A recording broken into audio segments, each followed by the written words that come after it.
Bugün sizinle bir düşüncemi paylaşmak istiyorum. Dertleşelim istiyorum. Büyük bir şey değil ama içimde uzun süredir duran bir şey. Bazen öyle şeyler olur hayatta. Bağıramazsın, ağlayamazsın ama bir yerde konuşman da lazım. İçini dökmen gerekir. Ben de bugün öyle hissediyorum biraz. Fark ettim ki hayatımda bazı insanların yanında kendimi çok yorgun hissediyorum. Hem birlikte olurken hem de ayrıldıktan sonra. Bir ağırlık kalıyor üstümde. Ve bir süre önce şunu sordum kendime. Bu ağırlık her zaman bende miydi yoksa bir yerlerde bir şey mi sindi içime? Cevabı bulmak kolay olmadı. Çünkü bu şeyler sessiz geliyor. Uyarmıyor, haber vermiyor. Tıpkı koku gibi farkında bile olmadan siniyor insanın üstüne. Geçenlerde yürürken aklıma geldi. Gül bahçesine girersen gül kokarsın diye bir söz var. Doğru bir söz. Peki ya zıttı ne bu sözün diye düşündüm. Güllüğün yanından geçmem bile senin iz kokmana yeter. Bu düşüncelerle uzun uzun yürüdüm. Sonra kendimde şunu fark ettim. Uzun süre şuna inanmışım. Güçlü insan çevresinden etkilenmez. Kim ne derse desin sen sensin. Bu bana özgüven gibi görünüyordu.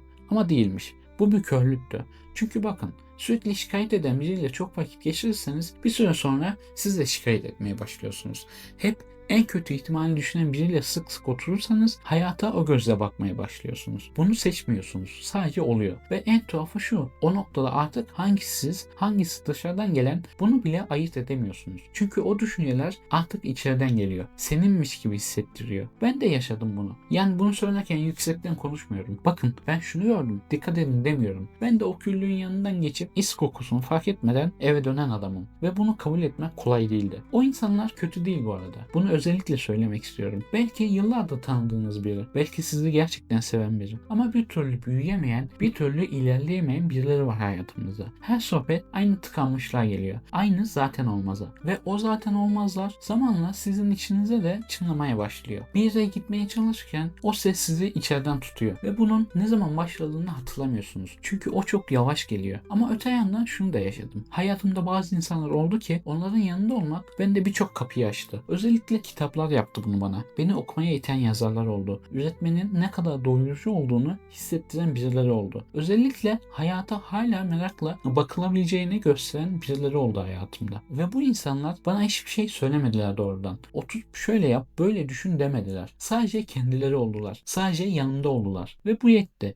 Gül kokusu zaten böyle siniyor. Farkında bile olmadan insanın içini dolduruyor. Gül gibi insanları alalım hayatımıza. Gül gibi insan derken mükemmel insan demiyorum. Bunu söylemem lazım. Çünkü öyle anlaşılıyor bazen. Hiç acı çekmeyen, her şeyi bilen insan değil bu. Büyümeye devam eden insan. Hayatı hala bir kapı aralığı bırakmış insan. Öğrenmeye meraklı insandan bahsediyorum. Yanındayken nefes aldıran insandan bahsediyorum. Bunlar nadir ama var. Ve bence onlara yakın durmak hayatta verilebilecek en önemli kararlardan biri. Şimdi şunu sormak istiyorum. Hem kendime hem size. Biz kime ne kokusu bırakıyoruz? Asıl düşünmemiz gereken soru bu. Videoya gül bahçesini aramakla başladık ama belki asıl soru bu. Meraklı mısınız? Öğrenmeye açık mısınız? Kendi hayatınızı ne kadar rahatlatıyorsunuz? Kendi düşünceleriniz hayatınızı çekilmez mi kılıyor? Bunlara bakmamız lazım. Çünkü görüyorum bazı insanların kavgaları var. Her önüne gelen de bir şey buluyor. Kavga etmeye yer arıyor. O insanlara acıyorum. Çünkü sen belli bir saat onunla muhatapsın. Sonra onunla işin bitiyor. Ama o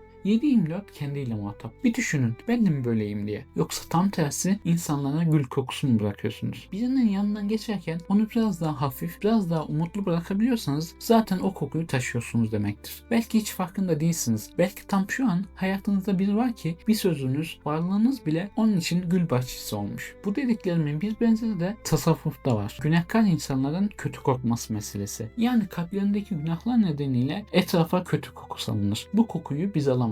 Sadece kalp gözü açık, basiret sahibi insanlar alır. Tabi alırlar ama onlar için sırdır o. Kimselere söylemezler. Bu kokuyu ben alsam kesin belli ederdim. Yani geçen yürürken bu düşünceler geçti aklımdan. Sizlerle de paylaşmak istedim. Biliyorum büyük reçeteler vermedim. Sadece düşüncelerimi paylaşmak istedim bu videoda. Umarım bu düşünceler sizde farklı kapılar açar. Belki siz de benim gibi düşünüyorsunuz. Yorumlara yazın, yalnız olmadığımı bileyim. Ya da bu video bitince düşüneceksiniz. Gül mü bırakıyorum geçtiğim yerlere diye düşüneceksiniz. O zaman video amacına ulaşmış olacak. Beni dinlediğiniz için teşekkür ederim. Düşüncelerinizi yazın. Siz ne düşünüyorsunuz? Konuşalım. Bir sonraki videoda görüşmek üzere. Bir de sizden istediğim videoyu beğenin ki daha çok kişiye ulaşalım. Kanala abone olmayı unuttuysanız hemen şimdi abone olun. Hoşça kalın, edebiyatta kalın.